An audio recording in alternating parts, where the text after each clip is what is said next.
Hey, do you listen with the intent to understand or just with the intent to respond?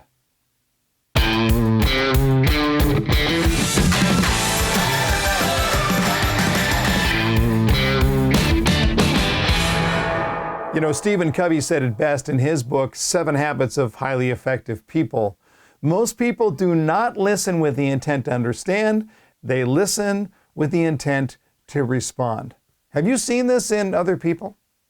You're talking in a small group at a party when some guy comes along and he is going to dominate the conversation. You were saying something important, at least it was to you.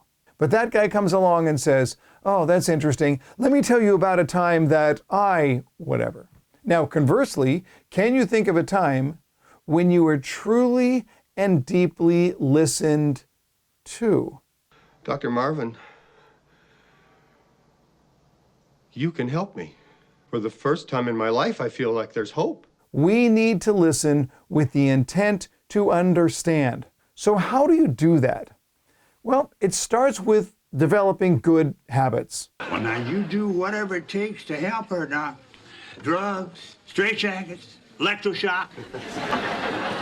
Let me teach you what I call the talking-listening ratio. You should be talking according to the following equations.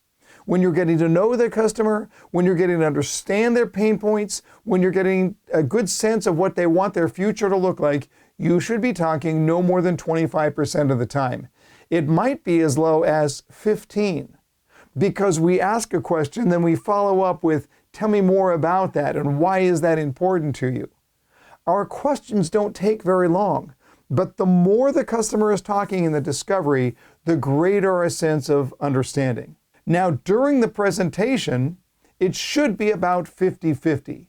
You should be talking about half the time that your customer is talking during that presentation. Over and over again, during the presentation of the product, we see either salespeople who are not talking nearly enough, but more often we see salespeople who talk way too much. This car is for you. Now let me guess.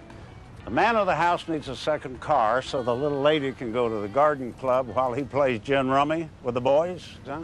This should be completely interactive. While I'm showing the benefits of the product to this customer, it should be a 50-50 experience. Then by the time it's time to get into the closing sequence, we should be talking as salespeople no more than 10% of the time. So we start this process by having a customer-dominated conversation. Then we get into a shared conversation, and we end the process with something that is more customer-dominated. I want to suggest that one of the most important things that you can do is listen for the emotion and not just for the facts. You see, people make emotion-based decisions. Here. How's your neck? Stings. Pedro offers you his protection. The lesser salespeople are going to talk about the product, about the features, about the installation, about the great deal that we have going on, about how long our company has been in business. But the better salespeople are going to talk about emotion. So I want to suggest to you here that you want to get past that fact and into the emotion. So that question, tell me how you're feeling about that. Tell me what bothers you about it. These are very, very important questions in order to elicit that emotional conversation. Now, there's another technique you can use here, and I call it the half-second pause.